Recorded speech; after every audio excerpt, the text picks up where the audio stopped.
పరిశుద్ధ గ్రంథంలో మనం చూడగలిగితే జకరియా 3వ అధ్యాయం 9వ వచనాన్ని చదువుకుందాం. యెహోషువ ఎదుట నేను ఉంచిన రాతిని తేరిచూడుడి, ఆ రాతికి 7 నేత్రములు ఉన్నవి, దాని చెక్కడపు యొక్క పని చెయ్యువాడు నేనే, ఇదే సైన్యములకు అధిపతియగు యెహోవా వాక్కు. మరియు ఒకే ఒక దినములోగా నేను దేశము యొక్క దోషాన్ని పరిహరింతును. ఈ జకరియా 3వ అధ్యాయం 9వ వచన భాగములో మనము చూడగలిగినట్లయితే ఇక్కడ యెహోషువ ఎదుట ఉంచిన రాతిని తేరిచూడుడి, దానికి 7 నేత్రములు ఉన్నాయి, దాని చెక్కడపు యొక్క పనివాడను నేనే, ఆ దేశము యొక్క దోషం ఒకే ఒక దినములో నేను పరిహరించగలుగుతాను అని ఈ వచన భాగములో కనిపిస్తూ ఉన్నది. ఇక్కడ మనము గమనించవలసిన విషయం, అసలుకు యెహోషువ యొక్క ఎదుట దేవుడు ఉంచిన అసలుకు ఆ రాయి ఏది? ఆ రాయిని ఎందుకు తేరి చూడాలి? ఆ రాయికి చూస్తే 7 నేత్రములున్నాయి. 6 కాదు, 8 కాదు, మధ్య ఉన్న సంఖ్య 7 నేత్రములు దానికి ఉన్నాయి.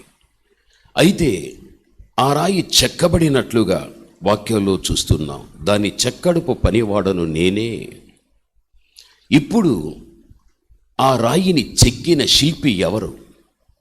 ఎందుకు ఆ శిల్పి ఆ రాయిని చెక్కవలసి వచ్చింది? ఆ మీదట మనం చూడగలిగితే ఆ దేశం యొక్క దోషం ఒకే ఒక దినాన నేను పరిహరించగలుగుతాను అని దైవ వాక్యంలో మనం చూస్తున్నాం. దయచేసి చాలా జాగ్రత్తగా మనం వినాలి.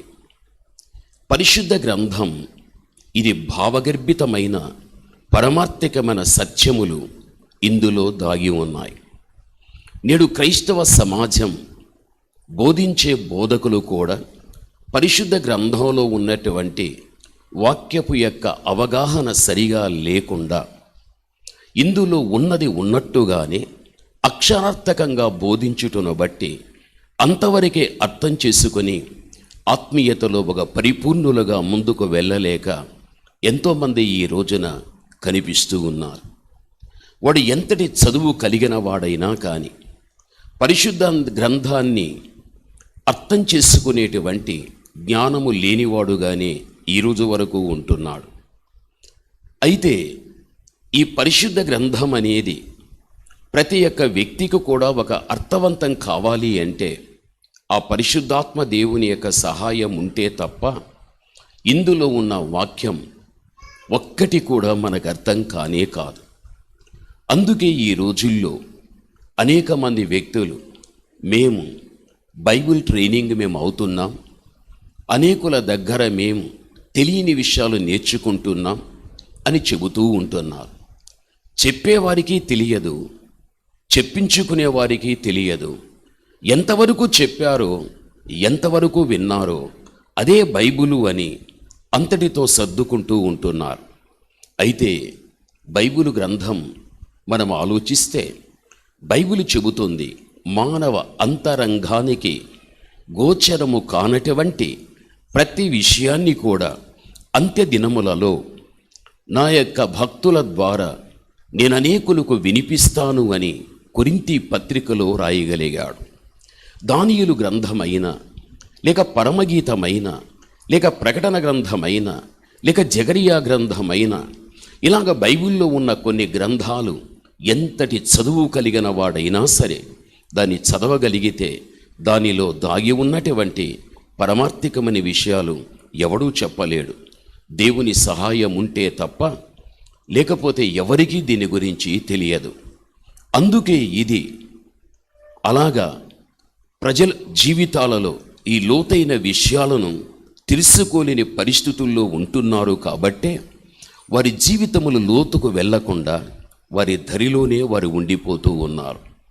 అందుకే ఈ రోజుల్లో సంఘాలలో కానీ, లేక సేవకుల విషయములో కానీ ఎక్కడో బయట జరిగేటువంటి విషయాలను చూచి విని ఇలా సంఘాలకు వచ్చిన వ్యక్తులకు చెబుతున్నారు. అక్కడ ఇది, ఇక్కడ ఇది, అక్కడ అది అని ఇలా చెప్పుకుంటూ వెళ్ళిపోతున్నారు.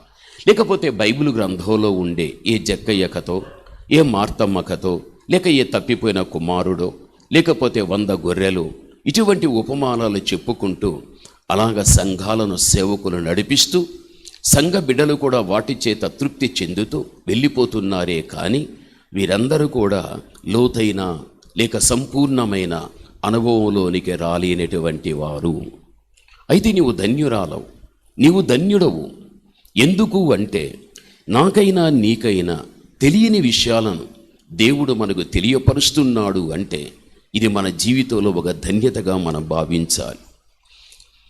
ధన్యతగా మనం ఎందుకు భావించాలి అంటే ఈ వాక్యం నిన్ను అసంపూర్ణతలో నుండి నిన్ను సంపూర్ణతలోనికి నడిపిస్తుంది. బైబిల్ ఏమంటున్నది? మీ పరలోకపు తండ్రి పరిపూర్ణుడు కాబట్టి మీరును పరిపూర్ణులయుండుడి అన్నాడు. ఎఫెసీలో చూస్తే క్రీస్తునకు కలిగిన సంపూర్ణతకు సమానమైన సంపూర్ణత మీరు కలిగి ఉండుడి అని బైబిల్ చెబుతూ ఉంది. అసలుకి ఎవరు మన దేవుడు? మన దేవుడు సంపూర్ణుడు. మన దేవుడు సంపూర్ణుడు కాబట్టి ఆయనను కలిగిన క్రైస్తవ సమాజంలో ఉన్న స్త్రీ అయినా పురుషుడైనా ఆయన కలిగిన సంపూర్ణతకు సమానమైన సంపూర్ణతలోనికి మనం వెళ్ళాలి అంటే మనకు అర్థవంతం కానిటువంటి విషయాలను పరిశుద్ధాత్మ దేవుడు కడవరి గడియల్లో మనకు బోధించేటప్పుడు ఆ వాక్య ఆధారాన్ని బట్టి జీవించినప్పుడు ఆ సంపూర్ణతలోనికి నీ వెళ్ళటానికి అవకాశం అనేది ఉంటుంది అన్న విషయం మరిచిపోవద్దు. అసలుకి ఇక్కడ యెహోషువ ఎదుట ఉంచిన రాతిని తేరి చూడుడి. ఏది అసలుకి రాయి? ఈ రాయి ఏది అని మనం ఆలోచిస్తే ఎక్కడో ప్రకృతిలో నీ కంటికి కనిపించేటువంటి రాయి కాదు ఈ రాయి. ఈ రాయి ఏది అంటే ఎఫెసీలకు రాసిన పత్రిక 2వ అధ్యాయం 20లో క్రీస్తు యేసే ముఖ్యమైన మూల రాయి అయ్యుంటున్నాడు అని ఈ యొక్క ఎఫెసీ 1వ అధ్యాయం 20వ వచన భాగములో మనకు కనిపిస్తున్నది. ఇక్కడ మనం ఆలోచిస్తే క్రీస్తు యేసే ముఖ్యమైన మూలరాయి. పౌలు ఎఫెసీ సంఘానికి యేసుక్రీస్తుని ఒక రాయికి పోల్చి ఆ సంఘానికి పౌలు పరిచయం చేస్తూ ఉంటున్నాడు. అసలుకు ఎందుకు క్రీస్తు రాయికి పోల్చబడాలి? రాయి కంటే విలువైనవి ఈ విశ్వంలో నీ కంటికి కనిపించినవి ఎన్ని ఉంటూ ఉన్నాయి, ఎన్నో. ఆ విలువైనటువంటి వాటికి క్రీస్తు పోల్చబడవచ్చు కదా.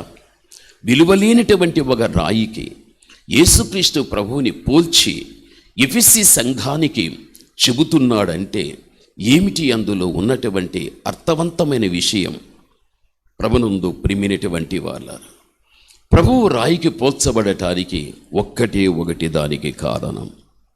ఆ కారణము ఏమిటి అని మనం ఆలోచిస్తే యోసేపుకు మరియకు దేవుని యొక్క ప్రమేయాన్ని బట్టి యేసుక్రీస్తు ప్రభువు జన్మించినటువంటి తర్వాత ఆ లేత వయస్సులో యెరూషలేము యొక్క మందిరమునకు వెళ్ళి ప్రవక్త అయిన సిమియోను చేతికి మరియా యోసేపు ఆ ప్రవక్త చేతికి ఇవ్వడం జరిగింది. యేసుక్రీస్తుని ప్రవక్త సిమియోను తీసుకొని క్రీస్తు విషయంలో ఒక ప్రవచనాన్ని చెప్పగలిగాడు. సిమియోను ప్రవక్త క్రీస్తుని గురించి చెప్పిన ప్రవచనం ఏమిటి అంటే అది లూకాసు వార్త 2వ అధ్యాయం 34వ వచనాన్ని నీవు చూస్తే సిమియోను వానిని దీవించి ఇదిగో బయలుపడునట్లు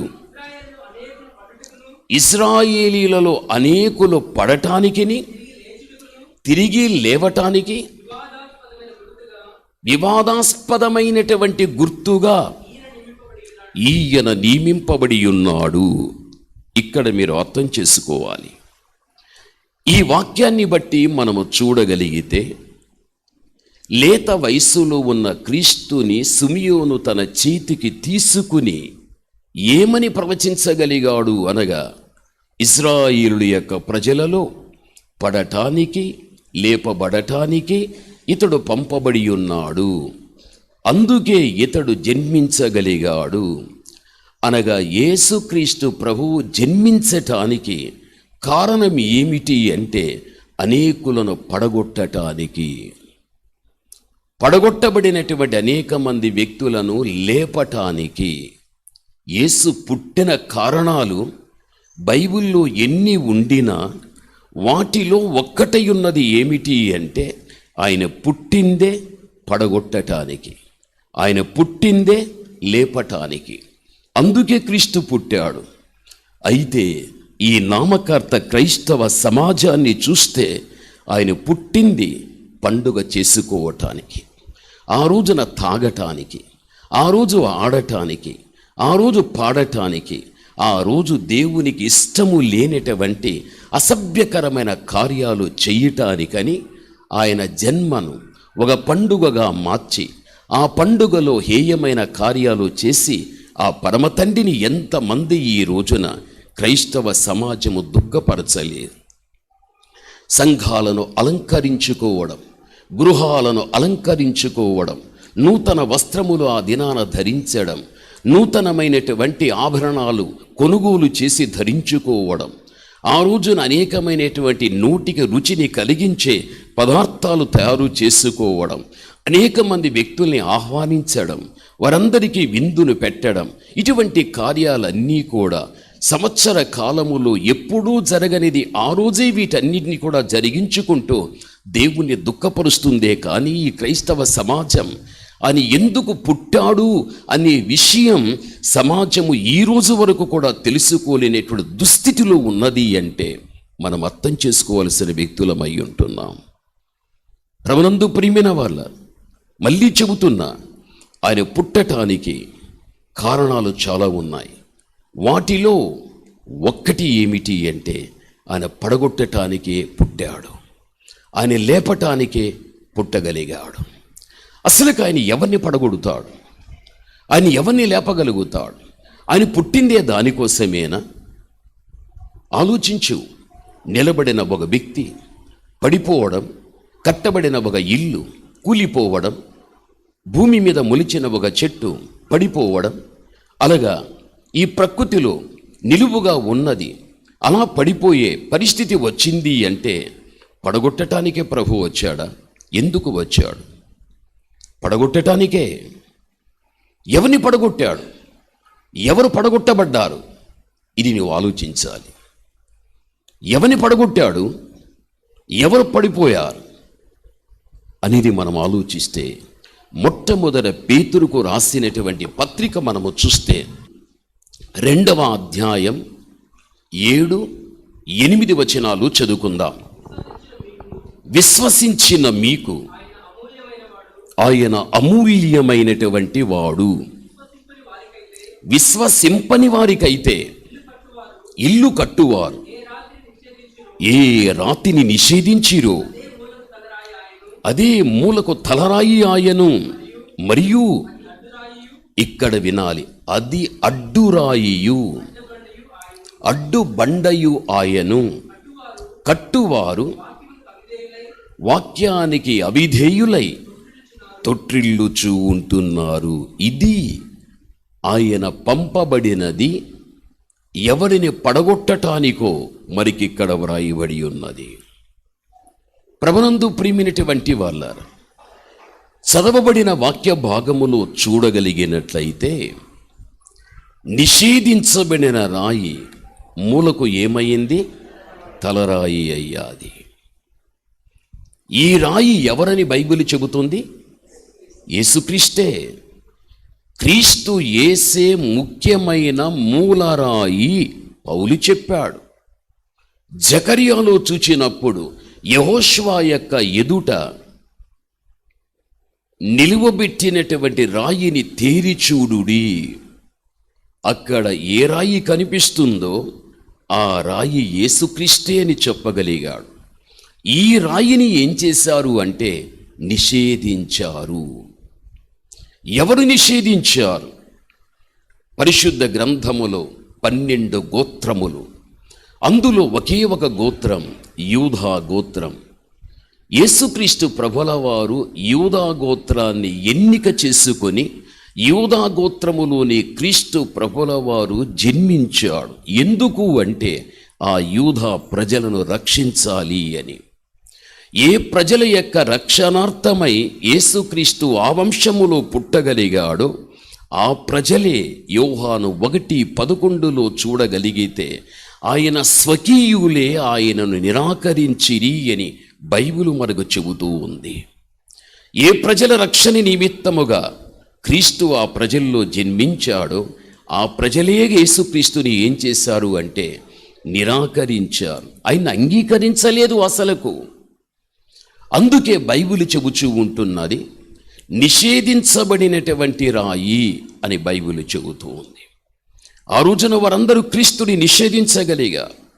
మేము కనిపెడుతున్న మెస్సియా ఇతనే, ఇతని వలననే మాకు శత్రువుల దగ్గర విమోచన, ఇతని దగ్గర నుంచేనే మాకు గొప్ప రక్షణ కనిపెట్టినటువంటి ఆనాటి కాలపు యొక్క ప్రజలు, వారిలో ఆయన పుట్టిన తర్వాత వారు కనిపెట్టేటువంటి ఇతడే అనేటువంటి విషయం వారు తెలుసుకోలేక ఆ రోజున పూర్తిగా ఆయన అంగీకరించలేక ఆయన తిరస్కరించినట్లుగా బైబిల్ మనకు తెలియపరుస్తూ ఉంటున్నది. అయితే బైబిల్ ఏమంటున్నది తెలుసా? ఏ రాయి అనేటువంటి క్రీస్తు ప్రభువుని వారు తిరస్కరించారో, అంగీకరించలేకపోయారో వారికి యేసుక్రీస్తు ఏమయ్యాడు అంటే అడ్డురాయి అయ్యాడు, అడ్డు బండయ్యాడు. కిందంటాడు కదా, ఎవడైతే వాక్యమునకు అవిధేయుడై ఉంటాడో వాడు ఏమైపోతాడు? వాడు తొట్టిల్లుతాడు అంటాడు. సరి, నీ ఇంటిని విడిచిపెట్టి ఆలయానికి వస్తూ ఉన్నా, నీ వస్తున్న రహదారిలో తెలియకుండానే నీ పాదానికి ఏదైనా రాయి తగిలితే నీవు తొందరుకొని తొట్టిల్లి కింద పడిపోతావు. వెంటనే పక్కున్న వ్యక్తి చెయ్యిచ్చి పైకి లేపి, ఎందుకు పడ్డావు? రాయి అడ్డొచ్చింది. అందుకే పాదము రాయికి తగిలిన వెంటనే తొట్టిల్లిపోయా, నేను పడిపోవటానికి కారణం పడిపోయిన వ్యక్తి అడిగే వ్యక్తికి చెప్పగలుగుతాడు. నేను నడిచే దారిలో రాయి అడ్డు వచ్చింది, నేను చూడలేదు, నా పాదం దానికి తగిలింది, నేను పడిపోవటానికి కారణం రాయి అడ్డు వచ్చింది, అందుకే నేను పడిపోయా. ఎవరు రాయి? యేసుక్రీస్తే ఆ రాయి. నిజదేవుడు లోక రక్షకుడైనటువంటి యేసుక్రీస్తే ఆ రాయి. రాయి అయిన క్రీస్తుని ఎవడైతే నమ్మడో, ఎవరైతే ఆయన వాక్యాన్ని విని కూడా దానికి లోబడరో, దేవునికి వాక్యానికి ఎవరైతే అవిధేయత చూపించగలుగుతారో వారి జీవిత ప్రయాణములో వారికి దేవుడు ఏ రాయి అవుతాడు? అడ్డురాయి అయిపోతాడు. దేవుడే అడ్డురాయి అయితే వాడు పడిపోతాడు, వాడు తొట్టిల్లగలుగుతాడు. ఆ సమయములో మనమే, ఓ దేవుడా, ఈ వ్యక్తి ఎందుకయ్యా పడిపోయాడు అని అడిగితే వానికి లేక ఆమెకు నేను అడ్డురాయి అయ్యాను, నేను అడ్డుబండైపోయాను, నేను అడ్డయ్యాను కాబట్టే వాడు నిలవలేక నడవలేక వాడక్కడే పడిపోయాడు. అడ్డైంది నేనే, ఎందుకయ్యాను అడ్డైతివి అంటే వాడు నన్ను నమ్మలేదు. నేను వినిపించే వాక్యానికి వాడు విధేయత చూపించలేదు. అందుకే అవిధేయులైన వారు తొట్టిల్లుచున్నారు, అవిధేయులైన వారికి అడ్డురాయి. అందుకే క్రీస్తు ప్రభుల వారు ఈ లోకములో ఆయన పంపబడటానికి, ఆయన జన్మించటానికి కారణము ఇదే ఉంటూ ఉన్నది. యెహోషువ ఎదుట ఉంచిన రాతిని తేరిచూడుడి, ఆ రాయే యేసుక్రీస్తు ప్రభుల వారు. ఈరోజు క్రైస్తవ సమాజములో జీవించే ఒక స్త్రీ అయినా పురుషుడైనా కొన్ని సమస్యలు, బాధలు, శోధనలు, కష్టాలు, దుఃఖం, మానసికంగా కృంగిపోవడం, అలసిపోవడం, సొమ్మసిల్లిపోవడం, వీటన్నిటి చేత కుప్ప కూలిపోయి పడిపోయాడు అంటే దేవుడు అడ్డురాయి అయిపోయాడు. ఆయన అడ్డయి ఈ పరిస్థితుల్లో వాని కూల్చేశాడు, పడగొట్టేశాడు దేవుడే. ఎందుకు తెలుసా? దేవునికి లోబడలేదు, ఆయన వాక్యానికి లోబడలేదు.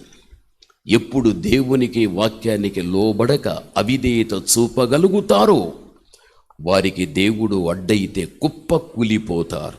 2 చేతులు నెత్తికి వస్తాయి. మానసికంగా కృంగడం, చెంపల మీదుగా కన్నీరు కారడం, లేవాలంటే వీలు కాదు, నడవాలి అంటే వీలు కాదు. అంతగా బలహీనమైన పరిస్థితులు క్రైస్తవ సమాజంలో ఎంతమంది ఇటువంటి వాటిని ఎదుర్కోలేదు, ఎంతమంది ఎదుర్కోలేదు. నీవు నేను అర్థం చేసుకోవాలి.